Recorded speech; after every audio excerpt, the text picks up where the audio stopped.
கர்த்தர் நல்லவர். தெய்வ வார்த்தைக்கு நேராய் கடந்து செல்லுவோம்.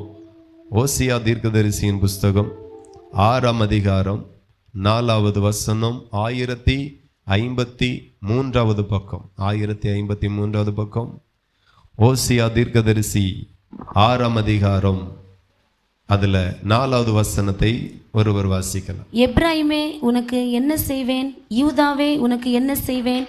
உங்கள் பக்தி காலையில் காணும் மேகத்தை போலவும் விடியற்காலையில் தோன்றும் பனியைப் போலவும் ஒளிந்து போகிறது.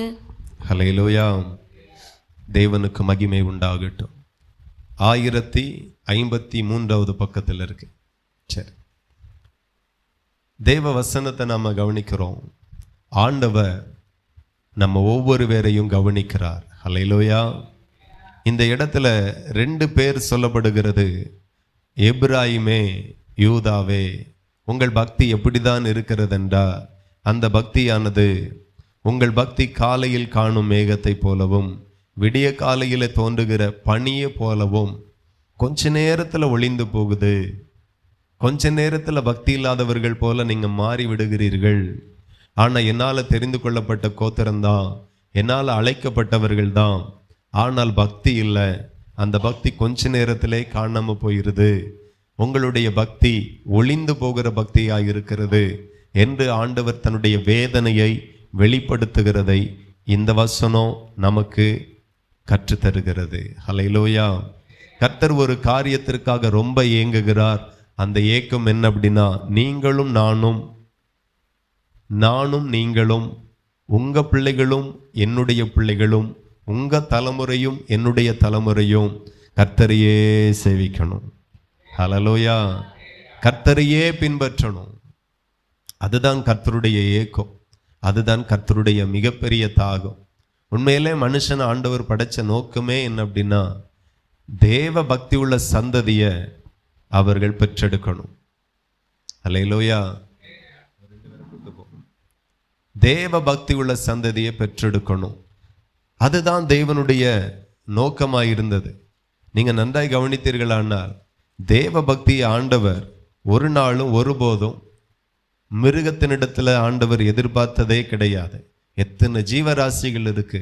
ஆனா பழைய ஆளா இருக்கும்போது நிறைய சினிமா பார்ப்பேன். சினிமாலெல்லாம் பார்த்தீங்கன்னா அந்த பாம்பு தேவ பக்தியா இருக்கிற மாதிரி, மயில் சிங்கம் தேவ பக்தியா இருக்கிற மாதிரி சினிமால காட்டுவாங்க. ஆனா நிஜத்துல தேவ பக்தி உங்களுக்கும் எனக்கும் மட்டுமே சொந்தம். கரங்களை தட்டி அப்பாவை மகிமைப்படுத்துங்க. ஹல்லேலூயா. இந்த முழு உலகத்திலையும் மனு குலத்துக்கு மட்டும்தான் தேவ பக்தி சொந்தம். வேற யாருக்கும் சொந்தம் கிடையாது. மாடு போய் சர்ச்சுக்கு போகாது, ஆராதிக்காது, கர்த்தருடைய சித்தத்தை செய்யாது. அவைகள் படைக்கப்பட்ட நோக்கம் வேற, மனுஷன் படைக்கப்பட்ட நோக்கம் வேற. மனுஷனிடத்துல தேவ பக்தியை ரொம்ப எதிர்பார்க்கிறார், அதிகமாக எதிர்பார்க்கிறார். இந்த பூமியில நீங்க அதிகமாய் செய்ய வேண்டியது ஒன்றுன்னா அது தேவ பக்திக்காக செய்ய வேண்டிய காரியம்தான் அதிகமாக இருக்கணும். தேவ பக்திக்காக நான் என்னெல்லாம் செய்யணும், என்னெல்லாம் செய்திருக்கிறேன், என்னெல்லாம் செய்யலை, அதில் ரொம்ப கவனம் செலுத்துங்க. அப்படி நீங்கள் கவனித்து நடப்பீர்கள் ஆனால் ஆண்டவருடைய இருதயம் மகிழும். ஹல்லேலூயா. உண்மையிலே நோவாவினுடைய நாட்களில் மனிதர்களுடைய இருதயத்தின் நினைவுகள் எல்லாம் அனுதினமும் ரொம்ப மோசமானதா பொல்லாததா இருந்துச்சு. தெய்வ பக்தி இல்லாமல் வாழ்ந்தாங்க. ஆண்டவர் ரொம்ப வேதனைப்பட்டார். ஹல்லேலூயா. உங்களுக்கு ஒன்று தெரியுமா? நீங்கள் வாங்கின செல்ஃபோனோ, நீங்கள் வாங்கின டிவியோ, ஃப்ரிட்ஜோ, நீங்கள் ஒன்று நினச்சி வாங்கியிருப்பீங்க, சரிதானா? செல்ஃபோன் அப்படின்னா நீங்கள் என்னெல்லாம் யூஸ் பண்ணணுமோ அதெல்லாம் அதில் நல்லா யூஸ் பண்ணலாம் அப்படின்னு தான் வாங்கியிருப்போம். உங்களுக்கு ஒரு எதிர்பார்ப்பு இருக்கும். இப்போ செல்ஃபோன் வாங்கி அதை யூஸ் பண்ணுனா ஒன்றுமே நல்லா இல்லை. ஆமாம், ஒன்றுமே நல்லா இல்லை. மனசு எப்படி இருக்கும்? நீங்கள் எதிர்பார்க்குற மாதிரி இல்லை. அதில் சவுண்டு சரியில்லை, கால் சரியாக போக மாட்டேங்குது, ஏதோ ஒரு ப்ராப்ளம். திடீர்னு நல்லா இருக்கும், திடீர்னு நல்லா இருக்காது. மன உளைச்சல் வருமா வராதா? நிறைய பேருக்கு அந்த அனுபவம் இல்லைன்னு நினைக்கிறேன். கடந்த நாட்களில் ஒரு பிரபலமான ஒரு கம்பெனியினுடைய பைக்கை ஒருவர் வாங்கினார். அது எப்போ ஓடும் எப்போ நிற்கணும் அவருக்கே தெரியாது, அப்படி ஓடும். திடீர்னு சர்ச்சுக்கு போகலான்னு புறப்படுவார், பாதி வழியில் நின்றுடும், அதுக்கு பிறகு போவாது. ஆஃபீஸ் கிளம்பி போவார், பாதி வேலைக்கு மேலே அது போவாது, நின்றுடும் நடுவழியில். இப்போ ராதாபுரத்துலேருந்து வள்ளியூர் போச்சில் நடுவழியில் பைக்கில் நின்னா எப்படி இருக்கும் இந்த வெயிலுக்கு? ரொம்ப கஷ்டப்பட்டார். கம்மியில் சர்வீஸ் விடுவார், எல்லாம் கிளியர் ஆக்கியாச்சு அப்படின்னு சொல்லி அனுப்புவாங்க. பழையபடி அதே சேட்டை தான். மன உளைச்சல்ல என்ன செஞ்சார் தெரியுமா? பைக்கை அந்த எந்த ஷோரூமில் வாங்கினாரோ அந்த ஷோரூம் வாசலில் கொண்டு போய் வச்சு பெட்ரோலை ஊற்றி தீயை கொளுத்தினார். இப்போ உனக்கு வேண்டாம் எனக்கு வேண்டாம் அப்படின்ட்டு மன உளைச்சல் ஒரே ஆயிற்று.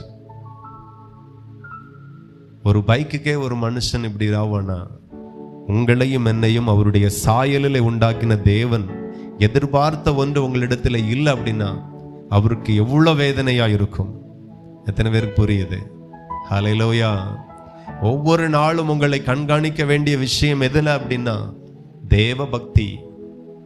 நான் எவ்வளவு தேவ பக்தியில இருக்கிறேன், உங்க பிள்ளைகள் எவ்வளவு தேவ பக்தியில இருக்கிறார்கள், தேவ பக்திக்காக என்னெல்லாம் செய்கிறார்கள், அதை ரொம்ப கவனிங்க.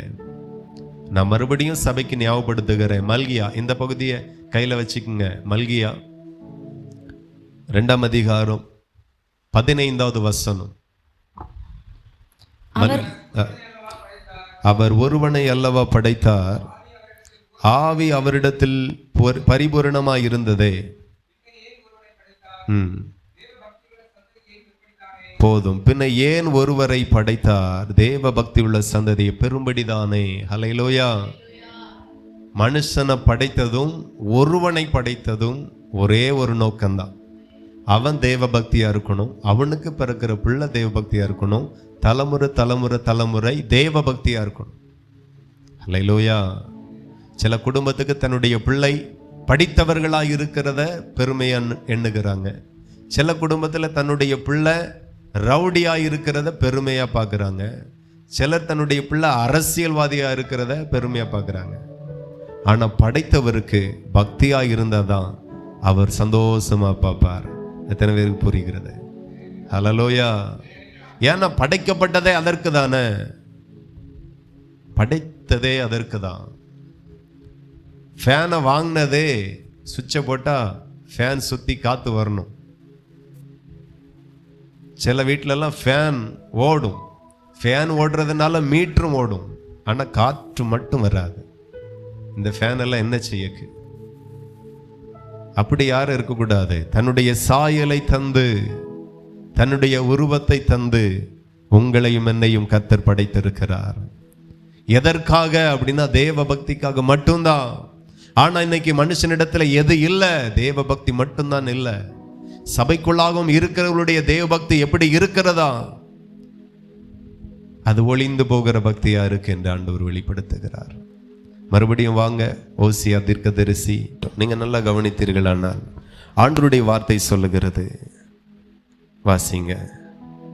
எப்ராஹிமே உனக்கு என்ன செய்வேன், யூதாவே உனக்கு என்ன செய்வேன்? உங்கள் பக்தி காலையில் காணும் மேகத்தை போலவும் விடியற்காலில் தோன்றும் பனியை போல ஒளிந்து போகிறது. ஹல்லேலூயா. ஆமா, மேகத்தை போல பனியை போல ஒளிந்து போகிற ஒரு பக்தியாக உங்களுடைய பக்தி இருக்கிறது. ஆண்டவர் நம்மை படைத்து பக்தியை எதிர்பார்த்தார். அந்த பக்தியினுடைய அளவை ஆண்டவர் பார்க்கிறார். அந்த பக்தியில நாம எவ்வளவு நிலைத்திருக்கிறோம் என்கிறதை பார்க்கிறார். ஆண்டவர் விரும்புகிற பக்தி எல்லாம் நிலைத்திருக்கிற பக்தி எதிர்பார்க்கிறார். ஹல்லேலூயா. பக்தியில என் பிள்ளைகள் நிலைத்திருக்கணும். இன்றைக்கு ஒரு சில வசனத்தை நான் சுட்டி காட்டுகிறேன். அதுக்கு பிறகு நீங்களே யோசிங்க, நான் பக்தியில நிலைத்திருக்கிறேனா இல்லையா? உங்களெல்லாம் நியாய்ந்து இருக்கும்படி இந்த வசனத்தை எடுக்கல, உங்களை நீங்களே ஆராய்ந்து பார்க்கும்படி இந்த வசனத்தை நான் சுட்டி காட்டுகிறேன். உங்க பக்தியில நீங்க நிலைத்திருக்கணும். உங்க பக்தி ஒளிந்து போகக்கூடாது. தெய்வ பக்திக்காக மட்டும்தான் உங்களை மனுஷனாகவே ஆண்டவர் சிருஷ்டித்திருக்கிறார். என்னை படைத்த நோக்கத்தை ஜீவனுள்ள நாளெல்லாம் நிறைவேற்றுவேன். எத்தனை பேர் தீர்மானம் எடுக்கிறீர்கள்? என்ன கர்த்தர் எதற்காக சிருஷ்டித்தாரோ ஜீவனுள்ள நாளெல்லாம் அதுல நான் நிலைத்திருப்பேன். இன்றைக்கு உறுதி எடுங்க, ஒரு தீர்மானம் எடுங்க. கர்த்தர் உங்களை ஆசீர்வதிக்கட்டும். ஒரு தேவ பக்தி எப்பெல்லாம் ஒளிந்து போகிறது என்றால் 1 கொரிந்தியர் 13ஆம் அதிகாரம் 1 கொரிந்தியர் 13ஆம் அதிகாரம் 1 வாசிக்கலாம். நான் மனுஷர் பாஷைகளையும் தூதர் பாஷைகளையும் பேசினாலும் அன்பு எனக்கிராவிட்டால் சத்தமிடுகிற வெண்கலம் போலவும் ஓசையிடுகிற கைத்தாளம் போலவும் இருப்பேன். அல்லேலூயா. தேவனுடைய நாமத்திற்கு மகிமை உண்டாகட்டும். இந்த இடத்துல பவுல் மூலமாய் சபைக்கு ஆண்டவர் எழுதுகிறார். எழுதும்போது ஆண்டவருடைய வார்த்தையை நீங்க நன்றாய் கவனித்தால் அதுல ஒரு வசனம் சொல்லப்பட்டிருக்கிறது. நான் மனுஷர் பாஷைகளை பேசினாலும் தூதர் பாஷைகளை பேசினாலும், அப்போ நான் தமிழில் பேசினாலும் அந்நிய பாஷையில் பேசினாலும், இன்னைக்கு சிலருக்கு அந்நிய பாஷை நிறைய இருக்கிறது. அந்நிய பாஷையில் வியாக்கியானம் பண்ணக்கூடிய வரம் இருக்கிறது. அந்நிய பாஷை பேசுகிறவர்கள் சிலர் தீர்க்கதரிசிகளாகவும் இருக்கிறார்கள். எல்லா கிருபையும் உங்களுக்கு இருந்தாலும் அன்பு இல்லாவிட்டால், ஹல்லேலூயா, அன்பு எனக்கு இராவிட்டால் இதெல்லாம் சத்தமிடுகிற வெண்கலம் போலவும் ஓசையிடுகிற கைதாளம் போலவே இருக்கும். ஹல்லேலூயா. அப்போ பக்தி எப்போ ஒளிந்து போகிறதுண்டா, எப்போ நம்மளிடத்தில் அன்பு இல்லையோ அப்பமே நமக்குள்ளாக இருக்கிற பக்தி வீணா போயிடும். நாம நம்மளுடைய பக்தியை காத்து கொள்ளணும் அப்படின்னா அன்பை காத்து கொள்ளணும். ஆமேன். அன்புல நிலைத்திருக்கணும். தேவ பக்திக்கும் அன்புக்கும் ரொம்ப தொடர்பு இருக்கிறது. எத்தனை பேருக்கு புரியுது? தேவ பக்தி வேற, அன்பு வேற அப்படின்னு நீங்க நினைச்சிட்டீங்கன்னா நீங்க இன்னும் சரியா பைபிளை படிக்கல, சரியா பைபிள் உங்களுக்கு புரியலன்னு அர்த்தம். தேவ பக்தியையும் அன்பையும் பிரிக்கவே முடியாது. தேவ பக்திக்கும் அன்புக்கும் ஒரு ஆழமான தொடர்பு இருக்கிறது. இது இல்லாம அது இல்லை, அது இல்லாம இது இல்லை. ஹல்லேலூயா. பொதுவா மருத்துவர்கள் சொல்லுவாங்க, இந்த காது மூக்கு தொண்டைக்கு ஒரு தொடர்பு இருக்கிறது. ஹல்லேலூயா. ஆமா. அதே போல அன்புக்கும் தேவ பக்திக்கும் ஆழமான தொடர்பு இருக்கிறது. இது இல்லாம அது இல்லை, அது இல்லாம இது இல்லை. நான் தேவ பக்தி உள்ளவன் என்று சொல்லுக்கு நீங்க தகுதியான நபரா மாறணும் அப்படின்னா அன்பு இருக்கணும். ஹல்லேலூயா. அன்பு இருக்கணும். யார் மேலேயும் கசப்பு வேண்டாம், யார் மேலேயும் வைராக்கியம் வேண்டாம், யார் மேலேயும் எரிச்சல் வேண்டாம். ஹல்லேலூயா. ஒருத்தர் மேலேயும், எல்லார் மேலேயும் அன்பு. கிராமத்தில் இருக்கிறோம், எல்லாரோடு நமக்கு ஐக்கியம் இருக்கிறது. ஒருவரை குறித்து ஒருவரிடத்தில் சொல்லுவார்கள். அவர்கள் சொன்னது நம்முடைய காதுக்கு வந்தாலும் சாகிறது வரைக்கும் அவர்கள் மேலே நம்ம கசப்பாக இருக்க வேண்டாம். இன்னும் 10 பெட்டிஷனை அவங்க மேலே கொடுத்தாலும் கசப்பு வேண்டாம். நாம் அன்பாக தான் இருக்கணும். ஏனென்றால் கடைசி மூச்சு வரைக்கும் தேவ பக்தியை நான் காத்து கொள்ளணும். அந்த தேவ பக்தியை நான் தொலைச்சிடக்கூடாது. எத்தனை பேருக்கு புரியுது? ஹல்லேலூயா. அடுத்த வசனத்தை நீங்க வாசித்தீர்களானால், நான் தீர்க்க தரிசன வரத்தை உடையவனாயிருந்து சகல ரகசியங்களையும் சகல அறிவையும் அறிந்தாலும் மலைகளை பெயர்க்கத்தக்க சகல விசுவாசம் உள்ளவனாயிருந்தாலும் அன்பு எனக்கு இராவிட்டால் நான் ஒன்றுமில்லை. ஹல்லேலூயா. பெரிய ஊழியக்காரனாய் இருந்தாலும், பெரிய கிருபை வரங்கள் உடையவனாயிருந்தாலும் அன்பில்லாவிட்டால் ஊழியமே வேஸ்ட், அன்பில்லாவிட்டால் தேவ பக்தியே வேஸ்ட் என்கிறதை சபைக்கு ஆண்டவர் ரொம்ப புரிகிற மாதிரி சொல்லி கொடுக்கிறார். ஹல்லேலூயா. அன்பு தீர்க்க தரிசன வரங்களை காட்டிலும் மேலானது. எத்தனை பேர் ஏற்றுக்கொள்ள முடிகிறது? இப்போ நான் உங்கள்கிட்ட அன்பு வேணுமா தீர்க்க தரிசனம் வர வேணுமான்னு கேட்டால் நீங்கள் எதை சூஸ் பண்ணுவீங்க? என் காதுக்கு அம்பு அப்படின்னு கேட்டு அன்பா தீர்க்க தரிசனமா எந்த கிருபை வேணும்னு கேட்ட என்ன சொல்லுவீங்க? எப்படி பார்த்தாலும் தீர்க்க தரிசனம் கிருபையை விட்டு கொடுக்க முடியாதுல்ல. ஆனா ஆண்டவர் சொல்லுகிறார், அன்பே பிரதானம், அன்பு மேலானது.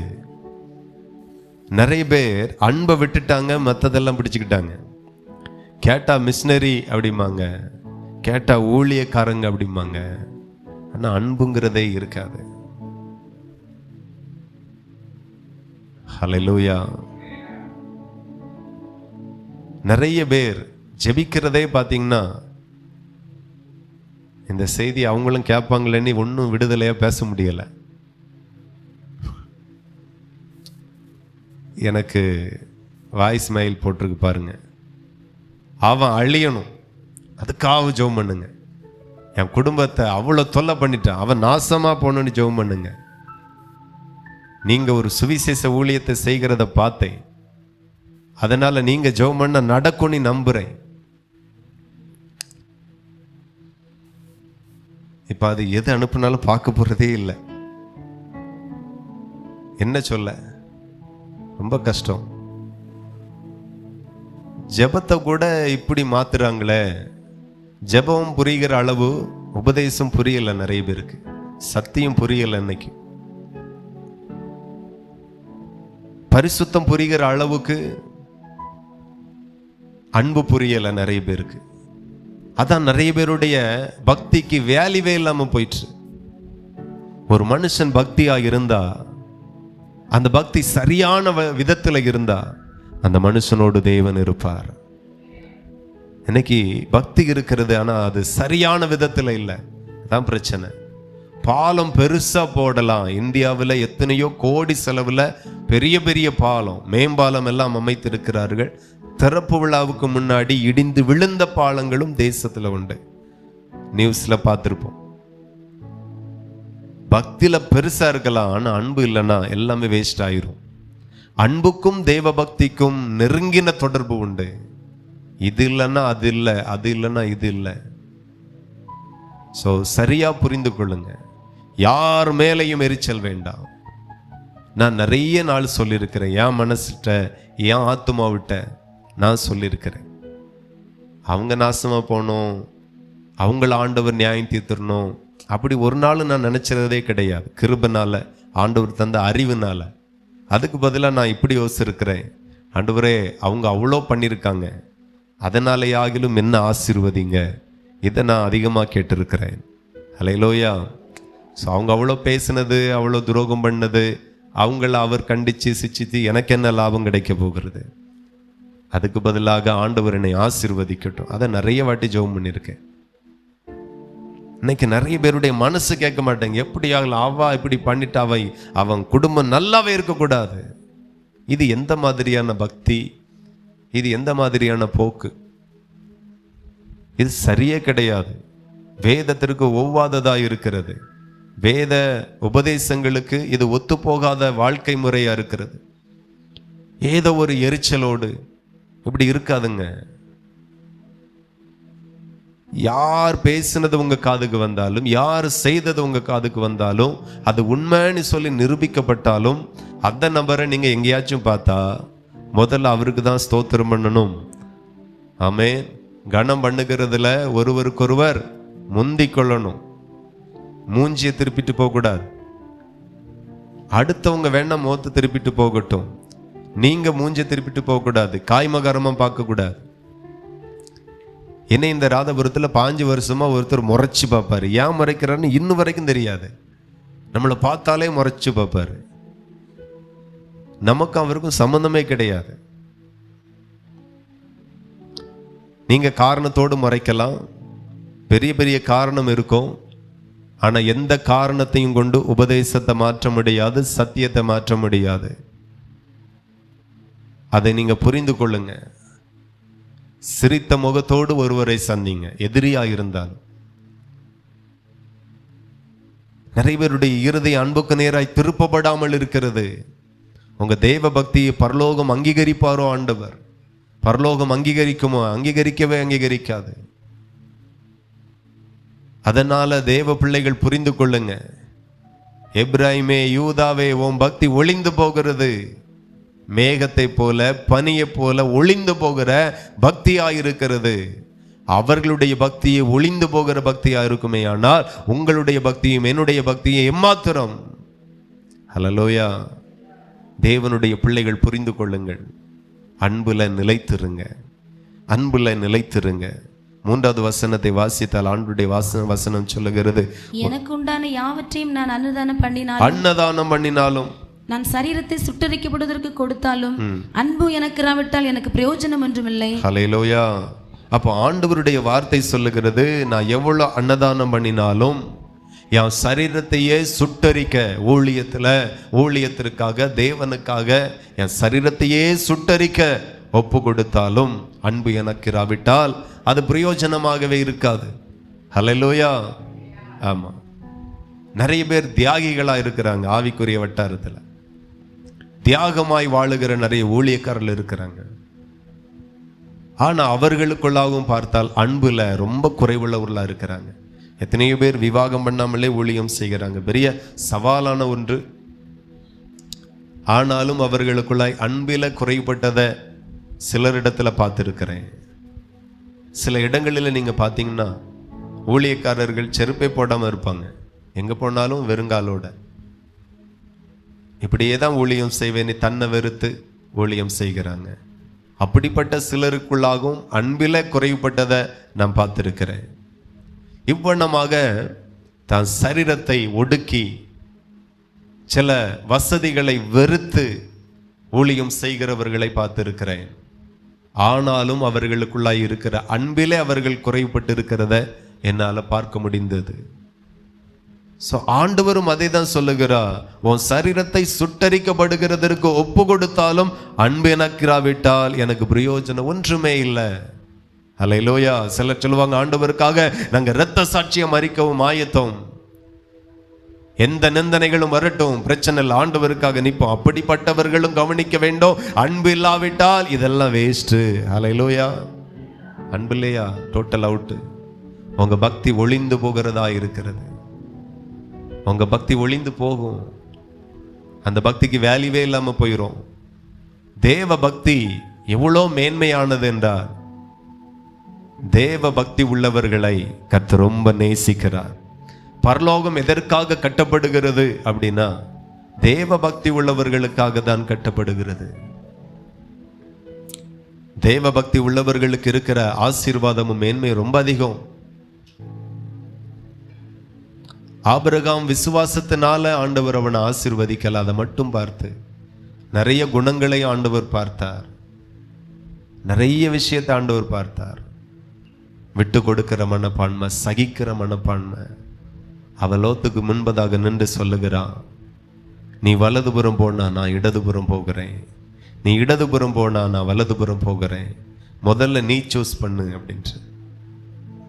அவன் பிரிந்து போகிறான். பிரிந்து போகிறத கூட உன் இஷ்டம்பா அப்படின்னு விடுகிறான். அல்லேலூயா. இன்னைக்கு நிறைய கணவன் பிரிந்து போகணும்னு ஆசைப்படுறான். எல்லாம் ஃபாரின் கல்ச்சர், அங்க பார்க்கறான். ஆமா, திருமணம் முடிஞ்சு கொஞ்ச நாள் சந்தோஷமா இருக்கிறாங்க, அதுக்கு பிறகு பிரிஞ்சு போயிருதாங்க. இவருக்கு ஆசை வருது, நம்மள அப்படி பண்ணா இன்னும் 5 வருஷத்துக்கு இருக்கா. அல்லேலூயா. ஆமா. ஒரு ஆள் கேட்கிறாரு, கல்யாணம் முடிஞ்சிட்டா? ஆமா முடிஞ்சிட்டு. கல்யாணம் முடிஞ்சு எத்தனை வருஷம் ஆச்சு அப்படின்னா, 25 வருஷம் ஆச்சு. இவ கூட கல்யாணம் முடிஞ்சு 25 வருஷமா இவ கூட வாழ்றியா அப்படின்னு ஆச்சரியமா கேட்கிறான். அந்த அளவுக்கு உலகம் போகுது. ஹல்லேலூயா. நான் சொல்லுகிறேன், பிரிந்து போகாதிருங்க. ஆபிரகாம் பிரிந்து போகல, லோத்து பிரிந்து போனான். ஆபிரகாம் ஆசீர்வதிக்கப்பட்டான், லோத்து எல்லாத்தையும் இழந்தான். ஏதோ ஒரு லாபத்திற்காக, ஏதோ ஒரு இச்சைக்காக நம்ம பிரிந்து போகிறோம். சில இடங்கள்ல கொடூரமா நடக்குது. புருஷன் உயிரோடு இருக்கிறது வரைக்கும் நாம் அவங்க கூட வாழ முடியாது, புருஷனையும் கொல்றாங்க. மனைவி உயிரோடு இருக்கிறது வரைக்கும் அவளை நம்ம கல்யாணம் பண்ண முடியாது, கொலை செய்கிறாங்க. எதற்காக எல்லாமோ கொலை நடக்கிறது. பிரிந்து போகிறதுல இருதயம் துடிக்கிறது. ஆண்டவர் பிரிந்து போக சொல்லல, பிரிந்து போக கூடாது. இன்னைக்கு பிரிந்து போறதுக்கு யார் காரணமோ அவர்கள் சபிக்கப்பட்டவர்களா இருப்பார்கள். ஹல்லேலூயா. இன்னைக்கு நிறைய மனைவி பிரிந்து போகணும்னு நினைக்கிறாங்க. சில குடும்பத்தில் நிறைய கணவன் பிரிந்து போகணும்னு நினைக்கிறாங்க. சில பிள்ளைகள் குடும்பத்திலிருந்து பிரிந்து போகணும்னு நினைக்கிறாங்க. கர்த்தர் தந்த குடும்பம், நிலைத்திருங்க. ஏன் பிரிந்து போகணும்? பிடிக்கல. பிடிக்கலங்கிறதுக்கு என்ன ஒரு அர்த்தம் என்ன தெரியுமா? நீ சகிக்கல, உன்னால சகிக்க முடியல. நான் சொல்லுகிறேன், நிறைய சகிக்க பழகுங்க, தாங்க பழகுங்க, ஏற்றுக்கொள்ள பழகுங்க. அல்லேலூயா. குற்றப்படுத்தாதிருங்க. சில நேரம் நமக்கு நாம செய்கிறது நியாயம்தானே அப்படின்னு இருக்கலாம். ஆனா அவங்க பக்கம் கொஞ்சம் நின்று யோசித்து பார்த்தா நம்ம செய்தது முட்டாள்தனம் என்று புரியும். அல்லேலூயா. நான் மறுபடியும் வருந்துகிறேன். ஊழியர் மீட்டிங்கில் பார்த்தீங்கன்னா சிக்கன் பிரியாணி போட்டிருந்தோம். நம்ம விசுவாசிகள் அங்கே நின்னாங்க. ரொம்ப வருந்துகிறேன், அது என்னுடைய தப்பு. அப்போ எல்லாருக்கும் பந்தி வைக்கிறாங்க. நம்ம விசுவாசிகளில் 2-3 பேர் வந்து சொல்கிறாங்க, ஒரு 2-3 பேர் பிரியாணி சாப்பிடாம போயிட்டாங்க அப்படின்னாங்க. எனக்கு உடனே கோபம், அது என்ன சாப்பிட மாட்டேன் அப்படின்ட்டு. இதே இது அவிய விசுவாசி வீடாக இருந்தால், அவங்களுக்கு கனி கொடுக்குற விசுவாசிகள் வீடாக இருந்தால், ஒரு ஃபங்க்ஷனில் பிரியாணி போட்டு சாப்பிடாமல போவாங்க, பேருக்காச்சும் சாப்பிட தானே செய்வாங்க. ஒரு நாள் சாப்பிட்டா செத்த போவாங்க. அப்படிங்கிற மாதிரியே எனக்கு ஒரு மாதிரி கோபம் வந்திருக்கக்கூடாது, வந்துட்டு. அது பிறகு கொஞ்சம் யோசித்தேன், சரி போய் அவங்கள பார்ப்போம் அப்படின்னு சொல்லிட்டு ஹாலில் உட்கார்ந்துருந்தாங்க. அவ்வளோ வெற்றியும் போய் என்ன அப்படின்னா அவங்க சொல்கிறாங்க, இல்லை பாஸ்டர் அங்கே நடக்கட்டும், எங்களுக்கு சாப்பிடக்கூடாதுன்னு டாக்டர் சொல்கிறாங்க, சாப்பிட்டா உடம்புக்கு ஒத்துக்கிடாது, அதனால் இருக்கிறோம் அப்படின்ட்டு. அப்படியே மனசு உடைஞ்சுது. நாம் எதை நினச்சிட்டு அவங்கள தப்பாக நினைக்கிறோம். அவன் உடனே சிலருக்கு காசு கொடுத்து அம்பாளில் போய் தான் சாப்பிடணும், நல்ல ஹோட்டல் போங்கன்னு அனுப்புனேன். சிலருக்கு போக முடியல, வண்டி இல்லை, நான் ஒரு ஆளை கூப்பிட்டு போய் வாங்கிட்டு வந்து தனியாக கவனித்து அனுப்பணும். ஸோ நம்ம சைட்லேருந்து யோசித்தா நாம் சரி, அவங்க சைட்லேருந்து யோசித்தா அவங்க தான் சரி. ஸோ 2 பேருக்கும் ஒரு நியாயமான காரியம் உண்டு. எந்த இடத்துலையும் யாரையும் குற்றப்படுத்தாதிருங்க. நியாயாதிபதி ஒருவர் மட்டும்தான் உண்டு, அவர்தான் உள்ளத்தின் ஆழங்களை ஆராய்ந்து பார்க்கிறவர். நம்ம யாரையும் லேசாக இட போட்டுறக்கூடாது. சின்ன சின்ன விஷயத்துக்கு நம்ம ரொம்ப நிறைய பேரை தப்பாக நினைக்கிறோம். ஊழியக்காரர்களை தப்பாக நினைக்கிறோம், விசுவாசிகளை தப்பாக நினைக்கிறோம். அல்லேலூயா. விசுவாசிகள் ஊழியக்காரர்கள் என்ன சொல்றாங்கன்னா, அவங்கெல்லாம் ஊழியக்காரங்க தானே. அல்லேலூயா. வாங்க 2 பேரும் சண்டை போட்டு பார்ப்போம் யார் ஜெயிக்கா அப்படின்னு பார்த்தா நீங்கள் தான் ஜெயிப்பிய. நாங்கள் ரொம்ப பலகீனமானவர்கள், ஊழியக்காரங்க தானே, அவங்களுக்கு அறிய வேண்டாமா அப்படிலாம் நீங்கள் நினைக்கலாம். உண்மையிலே பார்த்தீங்கன்னா நிறைய ப்ரெஷர் இருக்கும், நிறைய மன அழுத்தம் இருக்கும். இந்தியாவில் ஒரு சர்வே எடுக்கும்போது 98% ஊழியக்காரர்கள் மன அழுத்தத்தில் இருக்கிறாங்க. அதில் நானும் ஒரு ஆளாக கூட இருக்கலாம், உண்மை. ஸோ அவ்வளோ மன அழுத்தம், கவலை உண்டு. ஸோ எல்லாம் கரெக்டாக செய்ய முடியாது. அன்பு சகோதரர் எனக்கு 5 நாள் ஆச்சு, 5 நாளைக்கு முன்னே ஒரு மெசேஜ் போட்டிருந்தார், புக்ஸ் இருக்கா பாஸ்டர் கொடுக்கணும், என்கிட்ட நீங்கள் தந்ததெல்லாம் தீர்ந்து போச்சு அப்படின்னு. ரீப்ளே அனுப்பலான்னு நினச்சி அப்படியே மறந்து போச்சு. அடுத்தடுத்த வேலைகள், அடுத்தடுத்த ஊழியங்கள் இருந்து போச்சு. உடனே அவர் வீட்டில் இருந்து நினச்சிருப்பார், யாருக்கு தெரியும், இங்கேருந்து சிரிச்சுட்டே இருக்காரு. வீட்டில் இருந்து ஒரு ஊழியக்காரன், நம்ம ஒரு மூத்த ஆள், ஒரு ஊழியத்திற்கு கைப்பிரதி கேட்டு மெசேஜ் போட்டோம், 5 நாள் ஆகும். இப்படி நினச்சா நான் பெரிய பாவி மாதிரியும் அவர் பெரிய பரிசுத்தர் மாதிரியும் நினைக்கலாம். ஆனால் கர்த்தர் அவரை அறிகிறார், அதே தேவன் என்னை அறிகிறார். ஹல்லேலூயா. ஸோ நிறைய ஃப்ரெஷர், நிறைய காரியத்தில் சில மறதி வந்துடும், டக்குனி அந்த காரியம் விடுபட்டு போகும். இப்படி கூட இருக்கும். ஸோ இதை ஒரு பொருட்டாக எடுத்துட்டு சபையில் ஒருத்தரையும் தப்பாக நினச்சிடாங்க, குறிப்பாக எங்களை தப்பாக நினச்சிடாதுங்க. ஹல்லேலூயா. எதுனாலும் பேசிக்குவோம், அதை சரிப்படுத்தணும். ஒப்புரவாகுதல் என்கிற ஒரு பகுதி இருக்கிறது சபையில். இந்த சபையோடு இணைஞ்சிருக்கணும், ஆண்டவர் வருகை மட்டும் அப்படின்னு நீங்கள் விரும்பினால் ஒப்புரவாயிரணும். உங்கள் வாதத்தை முன்வைங்க, நான் என் வாதத்தை முன்வைப்போம், கர்த்தர் நடுநின்று நீதி செய்வார். உங்கள் இடத்துல நீங்கள் சரியாக இருக்கிறீர்கள், எனக்கு தெரியாமல் இருக்கலாம். என் இடத்துல நான் 100% சரியாக இருக்கிறேன், அது எனக்கு மட்டும்தான் தெரியும். அதனால் இதே போல தான், இதுதான் உலகம், இதுதான் சபை, இதை புரிந்து கொண்டு எல்லா இடத்துலையும் எல்லாரையும் கனம் பண்ணுங்க, எல்லாரோட ஐக்கியமாயிருங்க, ஒதுங்கி நிற்காதுங்க, பிரிந்து நிற்காதுங்க, தனித்து இருக்காதுங்க. உங்களை ஒரு இடத்துல விட்டா அந்த இடத்துல ஃபிட்டா இருக்கணும். ஆமென். ஆமா. ஒரு நாள் ஒரு சகோதரத்தை கேட்டேன், அந்த அக்காளையும் கூட்டு போலாம்ல அப்படின்னு. அம்மா அந்த அக்கா வந்தா கூட்டம் 4 ஆயிரும், 1 2 4 ஆயிரும். போற இடத்துலாம் சண்டை இல்லாத இடமே இல்லை அப்படின்னு ஒரு ஊழியத்தில் அவங்க சொன்னாங்க. உங்களை இல்லை, அந்த மாதிரி எல்லாம் இருக்கிறாங்க. நம்ம ஒரு கூட்டத்தில் விட்டா எவ்வளோ கோபக்கார அக்காளையும் நம்ம சமாளிச்சுட்டு வர்ற மாதிரி நாம் இருக்கணும். அந்த அளவுக்கு குவாலிட்டியாக நம்ம மாறிடணும். அது அன்புக்கு அழகு, பக்திக்கு அழகு. டக்கு டக்குன்னு பேசாதிருங்க, டக்கு டக்குன்னு சொல்லாதிருங்க. நான் ரொம்ப நாளைக்கு பிறகு மதியனமாய் செய்தது அது ஒன்று தான் நான் என்னுடைய நினைவில் இருக்கு. ஸோ அதற்காக பலமுறை கர்த்தருடைய சமூகத்தில் வருத்தப்பட்டேன். அதனால டக்குன்னு யாரையும் தப்பாக நினைக்கிறது இதெல்லாம் விட்டுட்டு ரொம்ப சந்தோஷமா அன்பு பேணி பாதுகாக்கப்பட வேண்டும். எத்தனை பேருக்கு புரியுது? அல்லேலூயா. நாம சீவி சிங்காரிக்கிறது போல அன்பு பேணி பாதுகாக்கப்படணும். எத்தனை பேருக்கு புரியுது? அன்புன்னா பல்லு தெரியுற மாதிரி சிரிச்சா மட்டும் போதுமா என்ன? அன்பை நாம பாதுகாக்கணும், டெவலப் பண்ணணும்.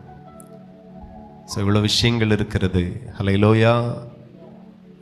தேவனுக்கு மகிமை உண்டாகட்டும். 1 யோவான் 4:16. 1 யோவான். தேவன் நம்மேல் வைத்திருக்கிற அன்பை நாம் அறிந்து விசுவாசித்திருக்கிறோம். தேவன் அன்பாகவே இருக்கிறார். அன்பில் நிலைத்திருக்கிறவன் தேவனில் நிலைத்திருக்கிறான், தேவனும் அவனில் நிலைத்திருக்கிறார். அல்லேலூயா. எல்லாரும் எடுத்துக்கோங்க. 329வது பக்கம், வேதத்தின் கடைசி பகுதி 329வது பக்கத்தில் 1 யோவான் 4:16. அப்போ தேவன் நம்மேல வைத்திருக்கிற அன்பை நாம அறிந்து விசுவாசித்து இருக்கிறோம். தேவன் அன்பாகவே இருக்கிறார். நம்மை படைத்த ஆண்டவர் எப்படி இருக்கிறாரா? ரொம்ப அன்பா இருக்கிறாரா? இப்போ அன்பா இருக்கிறார். அன்பிலேயே நிலைத்திருக்கிறவன் தேவனில் நிலைத்திருக்கிறான், தேவனும் அவனில் நிலைத்திருக்கிறார். எவ்வளோ சூப்பராக இருக்கு பாருங்க. யாருக்கும் வீட்டில் வசனம் மாட்டணும் அப்படின்னு ஆசையாக இருந்துச்சுன்னா இந்த வசனத்தை போட்டு மாட்டி வைங்க. நமக்கெல்லாம் ரொம்ப பிரயோஜனமாக இருக்கும். ஆண்டவர் தெளிவாக சொல்லுகிறார், அன்பிலே நிலைத்திருக்கிறவன் தேவனில் நிலைத்திருக்கிறான், தேவனும் அவனில் நிலைத்திருக்கிறார். அப்போ ஆண்டவரும் யாரோடு கூட ஒட்டி கொள்ளுகிறார் அப்படின்னா, கோபக்காரர்களோடு அல்ல, சண்டைக்காரர்களோடு அல்ல, அன்பாய் இருக்கிறவர்களோடு தேவனும் போய் ஒட்டி கொள்ளுகிறார். ஹல்லேலூயா. ஆமா, உண்மை. அதை புரிந்து கொள்ளுங்க. தேவன் என் கூடவே இருக்கணும் அப்படின்னா நீங்க செய்ய வேண்டியது ஒண்ணுதான், அன்பிலே நிலைத்திருக்கணும். எந்த இடத்துலையும் சீரியஸ் ஆகாதுங்க, கோபப்படாதுங்க, கோபமாகிறாதுங்க. எந்த இடத்துலையும் தாழ்மையா சிரிச்சிட்டு சகிச்சிட்டு, தப்பா பேசியிருந்தா கூட ஏதோ பேசிட்டாங்க, அவங்களுக்கு என்ன பிரச்சனையோ, மற்றவர்களையும் புரிந்து கொள்ளக்கூடிய ஒரு பக்குவ நிலைக்கு செய்தி கேட்குற அத்தனை பேரும் வந்துடணும்.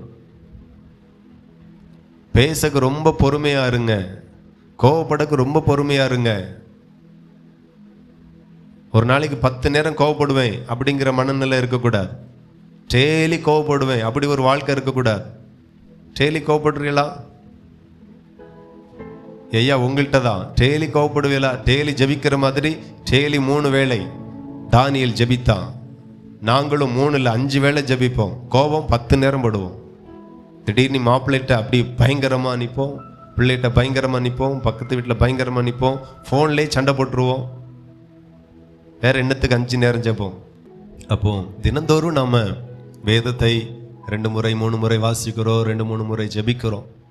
ஆனால் கோபமும் அதுக்கு ஈக்குவலாக நம்ம டக்கு டக்குன்னு கோபப்படுவோம், எரிச்சலாக இருப்போம். அப்படின்னா நம்ம செய்த ஜெபம் எல்லாம் வீணாக போயிடும்.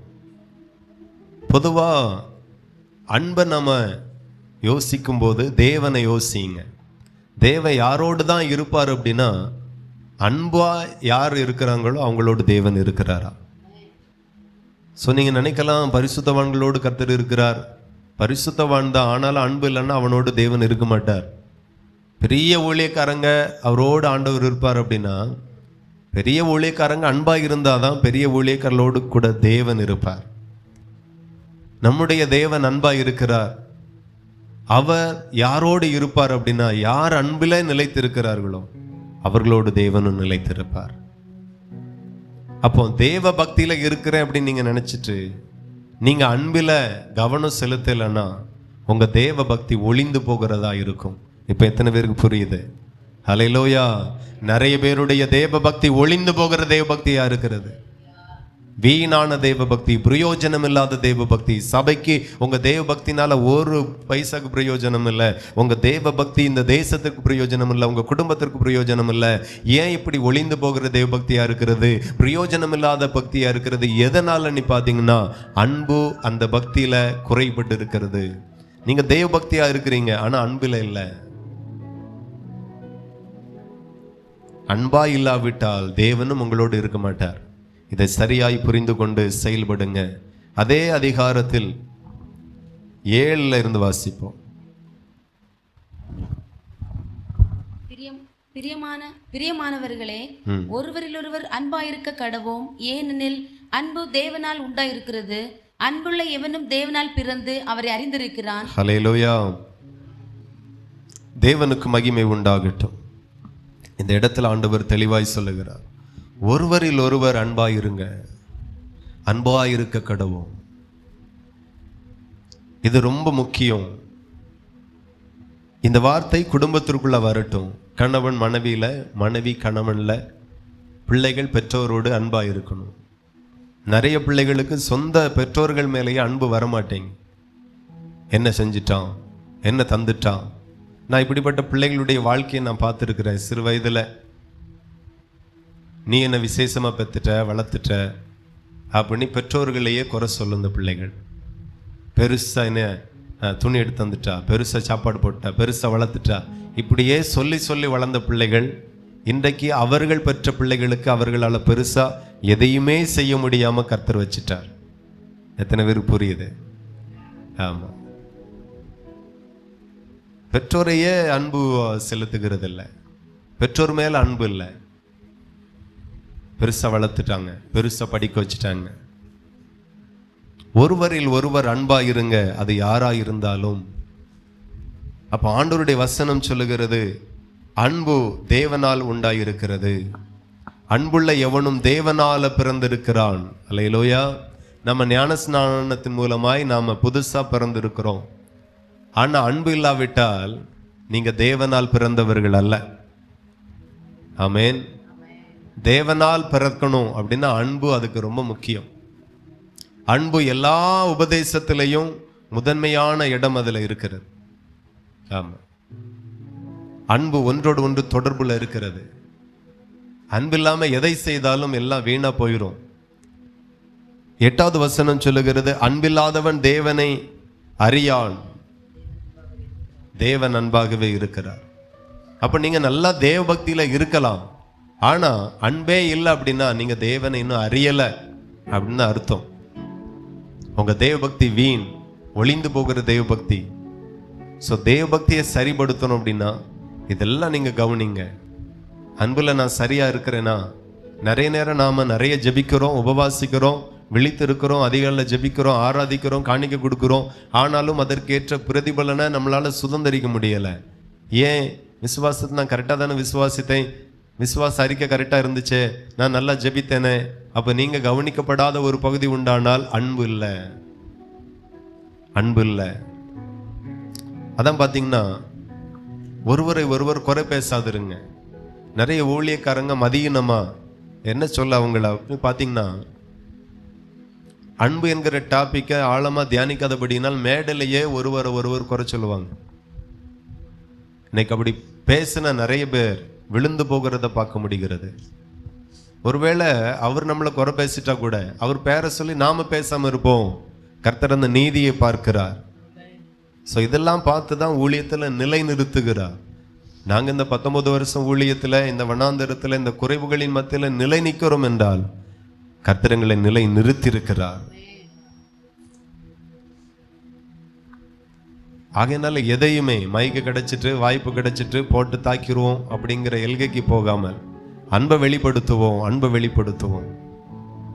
அன்பை வெளிப்படுத்தினால் கர்த்தர் ரொம்ப சந்தோஷப்படுவார். ஹல்லேலூயா. ஆண்டவருடைய வசனம் சொல்லுகிறது, அன்பில்லாதவன் தேவனை அறியான். அவன் தேவனையே அறியல் அப்படின்னா தேவ பக்தி எங்கிருந்து வரும்?